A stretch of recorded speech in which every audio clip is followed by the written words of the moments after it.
Hello dear students, welcome to QT class. In this class we start the second chapter, that is classification and tabulation. In this chapter we learn the meaning, definition and objectives of the classification and problems on classification, and you learn also problems on tabulation. So ನಾವು ಇವತ್ತಿನ ತರಗತಿಯಲ್ಲಿ classification and tabulation ಅಂತಕ್ಕಂಥ ಎರಡನೇ ಅಧ್ಯಾಯನ start ಮಾಡ್ತಾ ಇದ್ದೀವಿ. ಈ ಒಂದು ಅಧ್ಯಯನದಲ್ಲಿ ನಾವು ಮೊದಲನೇದಾಗಿ ಈ ಒಂದು ಕ್ಲಾಸಿಫಿಕೇಷನಿನ ಅರ್ಥ, ವ್ಯಾಖ್ಯೆ ಮತ್ತು ಉದ್ದೇಶಗಳು, ಜೊತೆಗೆ ಆ ಕ್ಲಾಸಿಫಿಕೇಷನ್ ಮೇಲೆ ಕೆಲವೊಂದಿಷ್ಟು ಪ್ರಾಬ್ಲಮ್ಸನ್ನು ಕಲಿತೀವಿ. ಹಾಗೆ ಟ್ಯಾಬ್ಯುಲೇಷನ್ ಮೇಲೂ ಕೂಡ ನಾವು ಕೆಲವೊಂದಿಷ್ಟು ಪ್ರಾಬ್ಲಮ್ಸನ್ನು ಈ ಚಾಪ್ಟರ್ನಲ್ಲಿ ಕಲಿತಾ ಬರ್ತೀವಿ. First we learn about the classification of data. First introduction about classification. The classification, this word derived from the classic. It means process of grouping. ಮೊದಲನೇದಾಗಿ ನಾವು ಇಂಟ್ರಡಕ್ಷನಲ್ಲಿ ನೋಡೋದಾಯಿತು ಅಂದರೆ ಕ್ಲಾಸಿಫಿಕೇಷನ್ ಅಂತಕ್ಕಂಥ ವರ್ಡ್ ಲ್ಯಾಟಿನ್ನಿನ ವರ್ಡ್ ಕ್ಲಾಸಿಕ್ನಿಂದ ಬಂದಿರತಕ್ಕಂಥದ್ದು. ಇಲ್ಲಿ ನಮಗೆ ಕ್ಲಾಸಿಕ್ ಅಂತಂದರೆ it's A process of grouping. ಅಂದರೆ ಕೆಲವೊಂದಿಷ್ಟು ವಸ್ತುಗಳನ್ನು, ಏನಾದರೂ ನಾವು ಡಾಟಾಸನ್ನು ಒಂದು ಗ್ರೂಪ್ನಲ್ಲಿ ಡಿವೈಡ್ ಮಾಡ್ತಕ್ಕಂಥ ಪ್ರೋಸೆಸ್ಗೆ ನಾವು ಕ್ಲಾಸಿಫಿಕೇಷನ್ ಅಂತ ಹೇಳ್ತೀವಿ. Next, meaning of classification. It means to group things according to similar or different features that they are share. Classification is the process of the arranging data in groups or classes according to their common characteristics and similarities. ಇಲ್ಲಿ ನಾವು classification ಅಂತಂದರೆ ಇದು ಒಂದು process.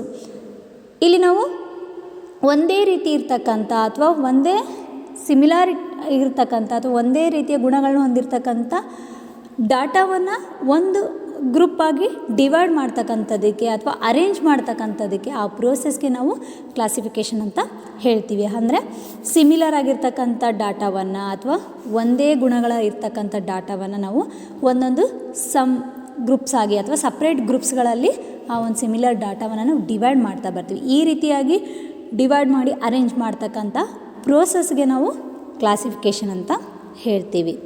Next, definition about the classification. According to Conner's, classification is the process of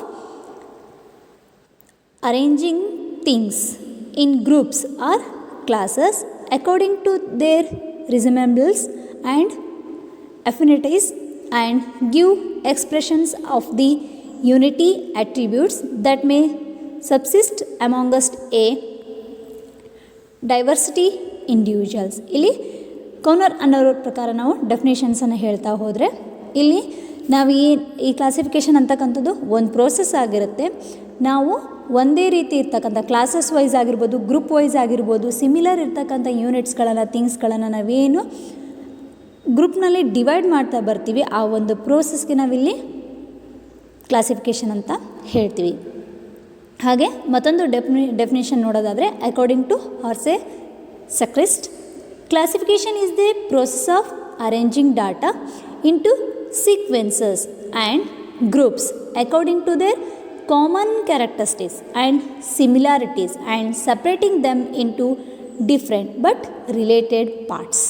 ಇಲ್ಲಿ ನಾವು ಈ ಒಂದು ಡಾಟಾಸನ್ನು ಒಂದು ಆರ್ಡರ್ಸ್ನಲ್ಲಿ, ಒಂದು ಸೀಕ್ವೆನ್ಸಸ್ ಬೇಸಿಸ್ನಲ್ಲಿ, ಒಂದು ಗ್ರೂಪಲ್ಲಿ ಒಂದು ಕಾಮನ್ನಾಗಿ ಇರ್ತಕ್ಕಂಥ ಕ್ಯಾರೆಕ್ಟರ್ಸನ್ಸ್ ಅಥವಾ ಸಿಮಿಲರ್ ಇರ್ತಕ್ಕಂಥ ಕ್ಯಾರೆಕ್ಟರ್ಸ್ ಬೇಸ್ ಮೇಲೆ ಸಪ್ರೇಟಾಗಿ ಡಿಫ್ರೆಂಟ್ ಗ್ರೂಪಲ್ಲಿ, ಆದರೆ ರಿಲೇಟೆಡ್ ಪಾರ್ಟ್ಸ್ ಆಗಿ ನಾವೇನು ಆ ಒಂದು ಡಾಟಾವನ್ನು ಅರೇಂಜ್ ಮಾಡ್ತಾ ಬರ್ತೀವಿ, ಈ ರೀತಿಯಾಗಿ ಅರೇಂಜ್ ಮಾಡ್ತಕ್ಕಂಥ ಪ್ರೋಸೆಸ್ಸನ್ನು ನಾವು ಕ್ಲಾಸಿಫಿಕೇಷನ್ ಅಂತ ಹೇಳ್ತೀವಿ.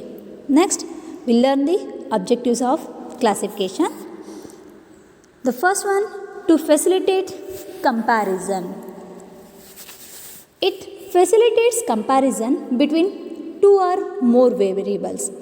For example, after the classification of data, it becomes possible to compare occupation of the men and women or literators and illiterates. So ನಮಗೆ ಕ್ಲಾಸಿಫಿಕೇಷನ್ ಅಂತಕ್ಕಂಥದ್ದು ಕಂಪ್ಯಾರಿಸನ್ ಮಾಡೋದಕ್ಕೂ ಕೂಡ ಹೆಲ್ಪ್ ಆಗ್ತಕ್ಕಂಥದ್ದು. ಅಂದರೆ ಕಂಪ್ಯಾರಿಸನ್ ಮಾಡೋದಕ್ಕೆ ನಮಗಿಲ್ಲಿ ಅವಕಾಶ ಸಿಗುತ್ತೆ. ಹೇಗೆ ಅಂತಂದರೆ 2 ಅಥವಾ 2ಕ್ಕಿಂತ ಜಾಸ್ತಿ ಇರ್ತಕ್ಕಂಥ ವೇರಿಯೇಬಲ್ಸ್ ನಡುವೆ ನಾವು ಕಂಪ್ಯಾರಿಸನ್ ಮಾಡಿ ನೋಡ್ತಾ ಹೋಗ್ಬೋದು. ಹಾಗೆ ನಾವೊಂದು ಎಕ್ಸಾಂಪಲ್ನ ನೋಡೋದಾಗಿತ್ತು ಅಂದರೆ, ಈಗ ಸರ್ವೆ ರಿಲೇಟೆಡ್ ಆಗಿ ನಾವು ಇನ್ಫಾರ್ಮೇಷನ್ನ ಕಲೆಕ್ಟ್ ಮಾಡಾದಮೇಲೆ ಅದನ್ನು ನಾವು ಡಿವೈಡ್ ಮಾಡಿದ್ರೆ, ಈ ಕ್ಲಾಸಿಫಿಕೇಷನ್ ಬೇಸ್ ಮೇಲೆ ಡಿವೈಡ್ ಮಾಡಿದಾಗ ಸೊ ಅಲ್ಲಿಂದ ನಾವು ಕಂಪ್ಯಾರಿಸನ್ ಮಾಡೋದಕ್ಕೆ ಕೂಡ ಹೆಲ್ಪ್ ಆಗುತ್ತೆ. For example occupation of the men and womens ಎಷ್ಟು ಜನ ಇದ್ದಾರೆ, ಹಾಗೆ ಲಿಟ್ರೇಟರ್ ಮತ್ತು ಇಲ್ಲಿಟ್ರೇಟರ್ಸ್ ಎಷ್ಟು ಜನ ಇದ್ದಾರೆ, ಈ ರೀತಿಯಾಗಿ ನಾವು ಈಸಿಯಾಗಿ ಯಾವುದನ್ನು ಕೂಡ ಕಂಪೇರ್ ಮಾಡೋದಕ್ಕೆ ಈ ಒಂದು ಇನ್ಫಾರ್ಮೇಷನ್ಸ್ ನಮಗೆ ಹೆಲ್ಪ್ ಆಗ್ತಾ ಹೋಗುತ್ತೆ. Okay, second one, to simplifies complex data. It helps to present it in simplified form under different headings. It is not possible to know the significance of data without arranging them into different classes. Thus, the whole data are presented in an easy form. Classification ಅಂತಕ್ಕಂಥದ್ದು ನಮಗೆ simplified ಮಾಡೋದಕ್ಕೆ, ಒಂದು large number of ಡಾಟಾವನ್ನು ಈಸಿಯಾಗಿ simplification ಮಾಡೋದಕ್ಕೆ ಕೂಡ help ಆಗ್ತಾ ಹೋಗುತ್ತೆ. ಹೀಗೆ ಡಿಫ್ರೆಂಟ್ ಹೆಡ್ಸಲ್ಲಿ ಕೂಡ ನಾವು ಇದನ್ನು ಬರಿತಾ ಹೋಗ್ಬೋದು. ಈ ರೀತಿಯಾಗಿ ಮಾಡೋದ್ರಿಂದ ನಮಗೆ ಈಸಿಯಾಗಿ ಇನ್ಫಾರ್ಮೇಷನನ್ನು ತೊಗೊಳ್ಳೋದಕ್ಕೂ, ಜೊತೆಗೆ ಈಸಿಯಾಗಿ ಅದನ್ನು ಅರ್ಥ ಮಾಡ್ಕೊಳ್ಳೋದಕ್ಕೂ ಮತ್ತು ಪ್ರೆಸೆಂಟ್ ಮಾಡೋದಕ್ಕೂ ಕೂಡ ಹೆಲ್ಪ್ ಆಗ್ತಾ ಹೋಗುತ್ತೆ. ಈಗ ಒಂದು ಲಾರ್ಜ್ ನಂಬರ್ ಆಫ್ ಡಾಟಾವನ್ನು ನಾವು ಸಿಮಿಲರ್ ಕ್ಯಾರೆಕ್ಟರಿಸ್ಟಿಕ್ಸ್ ಮೇಲೆ ಡಿವೈಡ್ ಮಾಡ್ತಾ ಬಂದರೆ ಸೊ ಅದರಿಂದ ನಮಗೆ ಸಿಂಪ್ಲಿಫೈ ಮಾಡೋದ್ರಿಂದ ಬೇಕಾದಂಥ ಇನ್ಫಾರ್ಮೇಷನ್ನ ಈಸಿಯಾಗಿ ತೊಗೊಳ್ತಾ ಬರ್ಬೋದು. ಫಾರ್ ಎಕ್ಸಾಂಪಲ್, ಒಂದು ಫ್ಯಾಕ್ಟ್ರಿನಲ್ಲಿರ್ತಕ್ಕಂಥ ಟೋಟಲ್ ನಂಬರ್ ಆಫ್ ಎಂಪ್ಲಾಯೀಸನ್ನು ಮೇಲ್ ಬೇರೆ, ಫಿಮೇಲ್ಸ್ ಬೇರೆ, ಅದರಲ್ಲಿ ಎಕ್ಸ್ಪೀರಿಯನ್ಸ್ ಇರೋರು ಬೇರೆ, ನಾನ್ ಎಕ್ಸ್ಪೀರಿಯನ್ಸ್ ಇರೋರು ಬೇರೆ, ಈ ಥರ ನಾವು ಡಿವೈಡ್ ಮಾಡ್ತಾ ಹೋದಾಗ ಈಸಿಯಾಗಿ ನಾವು ಅದನ್ನು ಅರ್ಥನೂ ಮಾಡ್ಕೋಬೋದು ಮತ್ತು ಅದನ್ನು ಪ್ರೆಸೆಂಟ್ ಮಾಡೋದಕ್ಕೂ ಕೂಡ ಹೆಲ್ಪ್ ಆಗ್ತಾ ಹೋಗುತ್ತೆ. ಈ ರೀತಿಯಾಗಿ ಕಾಂಪ್ಲೆಕ್ಸ್ ಡಾಟಾವನ್ನು ಸಿಂಪ್ಲಿಫಿಕೇಷನ್ ಮಾಡೋದಕ್ಕೆ ಕ್ಲಾಸಿಫಿಕೇಷನ್ಸ್ ನಮಗೆ ಹೆಲ್ಪ್ ಆಗುತ್ತೆ. Next, relevant data. Classification process helps to eliminate unnecessary details and makes the data has simple, brief, logical and easily understandable manner. The relevant and significant data are separated from the irrelevant data so that the main features of the data are easily understandable. ಇಲ್ಲಿ ನಮಗೆ ಕ್ಲಾಸಿಫಿಕೇಷನ್ಸು unnecessary ಇನ್ಫಾರ್ಮೇಷನ್ನ eliminate ಮಾಡೋದಕ್ಕೂ ಕೂಡ ನಮಗೆ help ಆಗ್ತಾ ಹೋಗುತ್ತೆ. ಈಗ ನಾವು ಯಾವುದಾದ್ರೂ ಒಂದು ಸಬ್ಜೆಕ್ಟ್ ರಿಲೇಟೆಡ್ ಆಗಿ ಡಾಟಾವನ್ನು ಕಲೆಕ್ಟ್ ಮಾಡಿದಾಗ ಅಥವಾ ಯಾವುದೋ ಒಂದು ಸರ್ವೆ ರಿಲೇಟೆಡ್ ಆಗಿ ನಾವು ಡಾಟಾವನ್ನು ಕಲೆಕ್ಟ್ ಮಾಡಿದಾಗ ಆ ಒಂದು ಇನ್ಫಾರ್ಮೇಷನಲ್ಲಿ ಎಲ್ಲ ರೀತಿಯ ಡಾಟಾ ಕೂಡ ಇನ್ಕ್ಲೂಡ್ ಆಗಿರುತ್ತೆ. ಆವಾಗ ಆ ಒಂದು ಡಾಟಾವನ್ನು ನಾವು ಸಮ್ ಗ್ರೂಪ್ಸ್ ಬೇಸ್ ಮೇಲೆ ಡಿಫ್ರೆಂಟ್ ಗ್ರೂಪ್ಸಲ್ಲಿ ಡಿವೈಡ್ ಮಾಡ್ತಾ ಬರ್ತೀವಿ. ಈ ರೀತಿಯಾಗಿ ಡಿವೈಡ್ ಮಾಡಿದಾಗ ಸೊ ನಮ್ಗೆ ಯಾವುದು ನೆಸೆಸರಿ ಇರುತ್ತೋ ಆ ಇನ್ಫಾರ್ಮೇಷನನ್ನು ಮಾತ್ರ ಇಟ್ಕೊಳ್ತೀವಿ, ಯಾವುದು ಅನ್ನೆಸೆಸರಿ ಆಗಿರುತ್ತೋ ಅಂಥ ಇನ್ಫಾರ್ಮೇಷನ್ ನಾವು ಎಲಿಮಿನೇಟ್ ಮಾಡ್ತಾ ಬರ್ತೀವಿ. ಇದರಿಂದ ನಮಗೆ ಕಾಂಪ್ಲೆಕ್ಸ್ ಡಾಟಾ ಸಿಂಪ್ಲಿಫೈ ಆಗುತ್ತೆ ಮತ್ತು ರಿಲೆವೆಂಟ್ ಇನ್ಫಾರ್ಮೇಷನ್ ಮಾತ್ರ ನಮಗಿಲ್ಲಿ ಸಿಗ್ತಾ ಹೋಗುತ್ತೆ. ಅನ್ರಿಲೆವೆಂಟ್ ಇರ್ತಕ್ಕಂಥದ್ದು ಅನ್ನೆಸೆಸರಿ ಇನ್ಫಾರ್ಮೇಷನ್ಸನ್ನು ನಾವು ತೆಗೆದಾಕೋದ್ರಿಂದ ಇರ್ತಕ್ಕಂಥ ಇನ್ಫಾರ್ಮೇಷನ್ನು ಈಸಿಯಾಗಿ ಮತ್ತು ಮೇನ್ ನಮಗೆ ಏನು ಬೇಕೋ ಅದನ್ನು ಮಾತ್ರ ನಾವು ತೊಗೊಳ್ತಾ ಹೋಗ್ತೀವಿ. ಈ ರೀತಿಯಾಗಿ ಸಿಂಪ್ಲಿಫೈ ಇರ್ತಕ್ಕಂಥ ಇನ್ಫಾರ್ಮೇಷನ್ ನಮಗೆ ಈಸಿಯಾಗಿ ತಿಳ್ಕೊಳ್ಳೋದಕ್ಕೂ ಕೂಡ ಹೆಲ್ಪ್ ಆಗ್ತಾ ಹೋಗುತ್ತೆ.